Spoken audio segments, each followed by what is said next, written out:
Welcome to the Crawcast. I'm your host, George Krawczak, and this is what happened at Backlash 2025. And if you like this type of content, make sure to hit that subscribe button like it owes you money. Now let's get started. The first match is the Fatal 4-Way for the United States Championship, and still your United States Champion, Jacob Fatu. It was Jacob Fatu versus LA Knight versus Damian Priest versus Drew McIntyre. So this was a pretty good match. It felt like everyone had their moments to shine during it. And overall, it was good. The big news is Jeff Cobb debuted and helped Jacob Fatu win. Although Jacob really didn't seem too happy with Solo Sikoa and Jeff Cobb helping him win. And I've heard of Jeff Cobb before, but I'm gonna be honest, I just didn't realize how short he was. I don't know. I don't think I've seen any of his matches, so I don't know if he's that good or not. But overall, this is a pretty good match. In the middle of the match, it was kind of weird where it was paced a little bit weirdly because LA Knight definitely felt like he had huge moments to shine during this match. And then Drew McIntyre and Damian Priest basically said, screw the match, we're fighting each other. We do not care about the result. We don't care about winning. We're just going to go after each other. So then it led to a huge choke slam off the top of not like a production box onto some tables, and unfortunately Drew's head missed the tables, and it hit the concrete pretty hard. So hopefully he'll be okay. Overall, decent match. Jacob Fatu retains. It's kind of nothing significant because I don't think anyone really thought Jacob Fatu was going to lose it, but a decent match. The next match is Lyra Valkyria versus Becky Lynch for the Intercontinental Championship, and still your Women's Intercontinental Champion, Lyra Valkyria. This was a weird match. Overall, it was pretty good. A lot of back and forth spots. Becky definitely healing it up, but I think the ending was botched. So what happened is there was a spot where Lyra Valkyria reversed and moved into a roll up.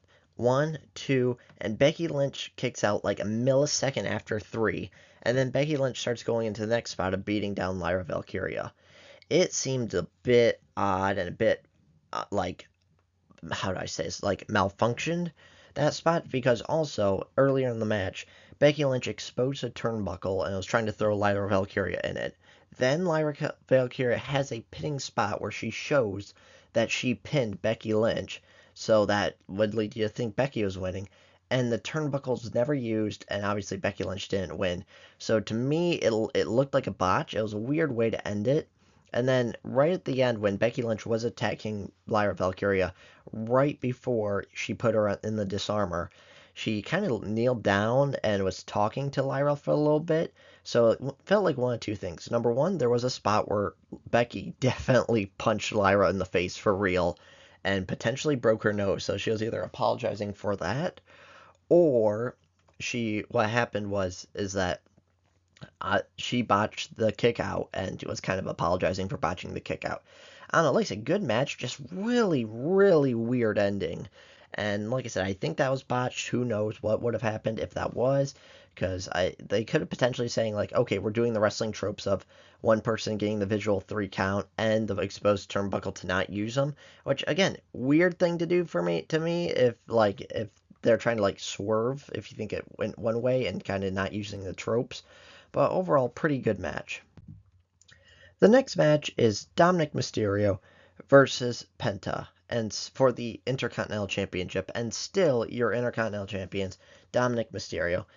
This was it was a fine match. It was kind of like identical to their match they had on Raw. The big news is El Grande Americano joined and helped defeat Penta. He hit Penta with the plate in his head and defeated him. And so it was just kind of an average match. Like it was almost identical to the Raw match, but instead of JD McDonough costing Penta, it was El Grande Americano. I know I say this every video, but the Judgment Day just needs to go. Dom needs to do his own thing. Dom needs to get back in the swing of things, and just overall, it was an okay match. It was fine, and I feel bad for Penta because he's just starting to feel not like a jobber, but like he had so much momentum going into the WWE, and now all of that just seems killed, like it's over with. The next match is Pat McAfee versus Gunther, and Gunther won. It was kind of interesting. Like this match felt a little bit pointless. So, but Gunther's big issue was with Michael Cole, and Pat McAfee stuck up for Michael Cole. And McAfee definitely put in a shift. He took his licks. Gunther really just beat the crap out of him.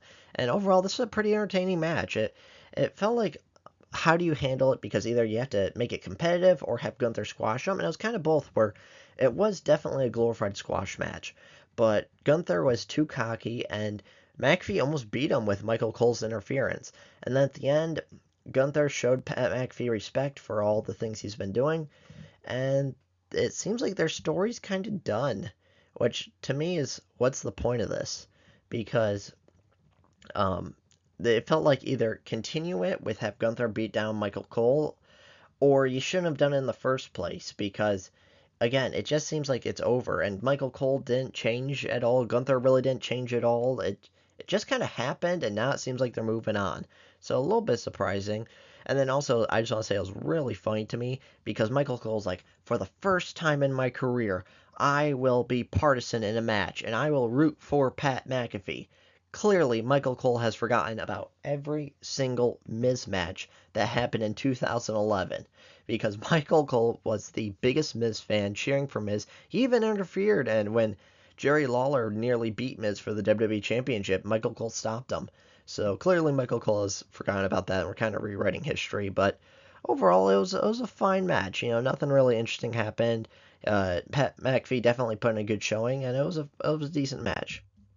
And for your main event of the evening, it was John Cena versus Randy Orton, and still your WWE Champion, John Cena.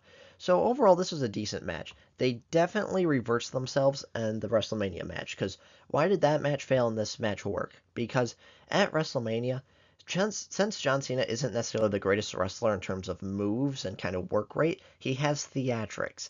And at WrestleMania, they're like, we're doing no theatrics at all. John Cena's going to make this as boring as possible, and fans hated it. Whereas this one, it's like, okay, back to the five knuckle shuffle, back to the shoulder tackles, where he's actually showing energy and using theatrics to show a decent match. And it was a little bit weird to me because Randy Orton did beat him 3 separate times with like kind of, well, the ref was down. So that to me indicates that there might be a rematch, but John Cena only has so many matches left. Like maybe he has 10 matches left. And so I don't think you want to waste another one on Randy Orton. And they also promoted this as the final match that they're going to have. So it just seemed weird to me that you'll have so many spots of Orton beating Cena to not follow up on that, even though I don't think they will. And so the big news of this is ref got knocked out. They had tables involved. Cena hit Orton with the championship. All that was pretty good stuff. And then R-Truth came down and saved John Cena, which I'd prefer that. I prefer R-Truth in both in the wrestling industry and in the music industry. I prefer R-Truth to Travis Scott. I'll gladly take R-Truth over Travis Scott. And so R-Truth came down and cost Orton the match. And overall, it was just interesting. Cena retains. I do think they need to do something about Cena's character because every single week is the exact same promo. It's he rags on the fans, and then he gets hit with his opponent's finishing move. They did it with Cody, except for the first time. Cody and Cena didn't touch the first promo. But after that, Cena got hit with the crossroads every time. And then Orton hit him with the RKO every time.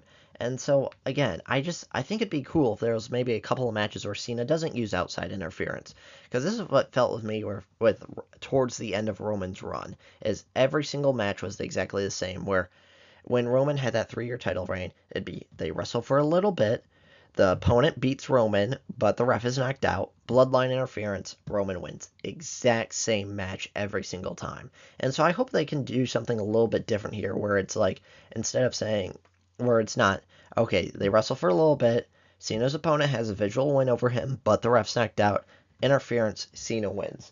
I feel like they could do so much better with that and so much more unique. Because I don't have an issue of repeating stories, but you have to give them some time to breathe. You literally just did this of Roman, so give it a couple of years before you do it again. Overall, I think it was a pretty good show. Definitely a better match than his first one, because again, there was actual some energy to it. And then at the end, Cena did get a bit emotional, where it looked like he was about to cry.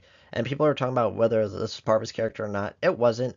Um, I think he's just getting emotional because he knows, hey, this thing he's been doing for 20 years, the thing that made him a star and made him famous, and kind of he he owes kind of everything he has to wrestling is no longer going to be there anymore, and he's going to be at the end of it. So I think that got him a little emotional. I think you saw that at Mania as well. Overall, I think this is a really good show. Let me know your thoughts in the comments below, and if you like this type of content, make sure to hit that subscribe button like it owes you money, and I'll see you on the next one.